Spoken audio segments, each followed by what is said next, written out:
Hello అండి, మొన్న మీకు బ్యాక్ పార్ట్ ఎలా వేసుకోవాలని చూపించాను కదా. సో ఇప్పుడు ఫ్రంట్ పార్ట్ ఎలా కుట్టాలి, కటింగ్ ఎలా చేయాలనేది మీకు చూపిస్తాను. ఫస్ట్ వచ్చేసి ఈ షేప్ అవుట్లో కటింగ్ చేసుకున్న తర్వాత ఆ పార్ట్ అనేది ఇలా వస్తుంది కదా బ్యాక్ పార్ట్. సో ఈ బ్యాక్ పార్ట్ని తీసుకున్న తర్వాత ఈ కర్వీ షేప్ ఉంది కదా, ఈ కర్వీ షేప్కి ఈ కింది నడుం బెల్ట్ దగ్గర ఉంది చూడండి, ఆ షేప్ అనేది ఇక్కడ రావాలి. ఇలా వేస్తే మీకు ఎగ్జాక్ట్లీ కనిపించాలనేసి నేను ఇది కటింగ్ చేయలేదు, వేరే బ్యాక్ పార్ట్ తీసుకొని పెడుతున్నాను మెజర్స్. అండ్ ఇలా వేస్తే ఇక్కడ అనేది హ్యాండ్స్ వస్తాయి, ఇక్కడ ఫ్రంట్ పార్ట్ వస్తుంది, ఇక్కడ షేప్ బెల్ట్ వస్తుంది, ఇక్కడ గల్ల పేలికలు ఇలాంటివి వస్తాయి అన్నట్టు. సో మనం ఫస్ట్ ఫ్రంట్ పార్ట్ అనేది ఎలా కటింగ్ చేసుకోవాలనేది చూపిస్తాను చూడండి. ఫస్ట్ వచ్చేసి బ్యాక్ పార్ట్ ఎలా ఉందో అలానే యాజ్ ఇట్ ఈజ్ డ్రాయింగ్ అనేది వేసుకోండి.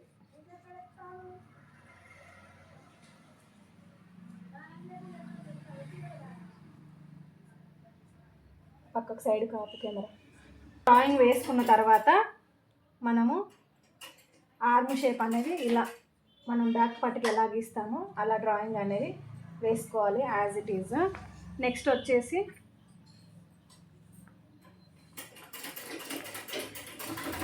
ఇలా వేసుకున్న తర్వాత ఫ్రంట్ సైడ్ అంటే ఈ ఉక్స్ పట్టి కాజా పట్టి అనేది ఇటు సైడ్ వస్తుంది కదా.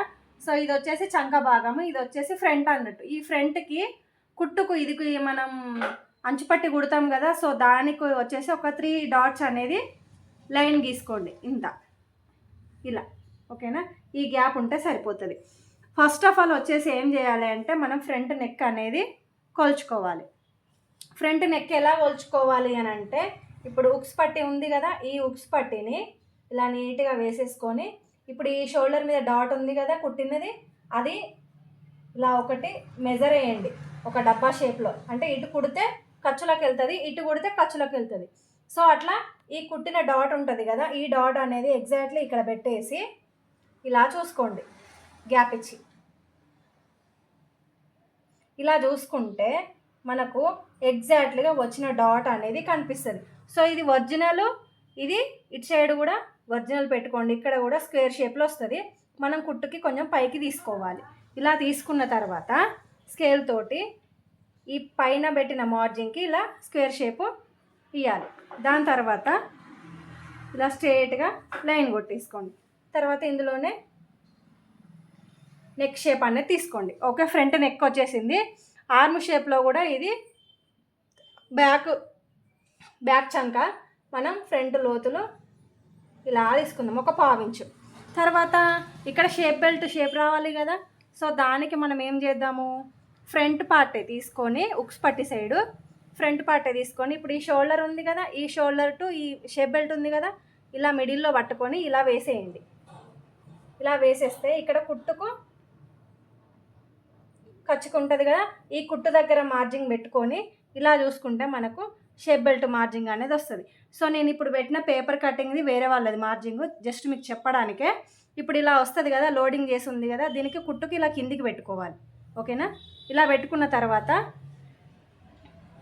ఈ ఉక్స్ పట్టి ఉంటుంది కదా, ఈ ఉక్స్ పట్టి మనం ఒరిజినల్ అయితే ఎక్కడ మార్జింగ్ చేసామో అక్కడ పెట్టేసి ఫస్ట్ వచ్చేసి షేప్ బెల్ట్ డాట్కి ఒక మార్జింగ్, మిడిల్ టక్స్ ఉంటుంది కదా దానికి ఒక మార్జింగ్, అండ్ మనం కుడితే ఖర్చుకు కావాలి కదా ఒక మార్జింగ్. ఇలా 3 డాట్స్ వేసుకుంటే మీకు షేప్ అనేది ఈజీగా అర్థమైపోతుంది.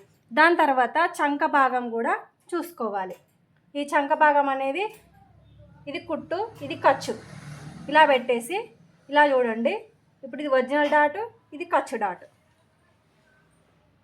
ఇలా పెట్టుకుంటే ఇలా ఈజీగా బ్యాక్ పార్ట్ అనేది ఫ్రంట్ పార్ట్ అనేది వస్తుంది. బ్యాక్ తోటే ఫ్రంట్ వస్తుంది. పర్ఫెక్ట్గా స్టిచ్చింగ్ కూడా ఎక్కడ ముడతలు పోకుండా వస్తుంది.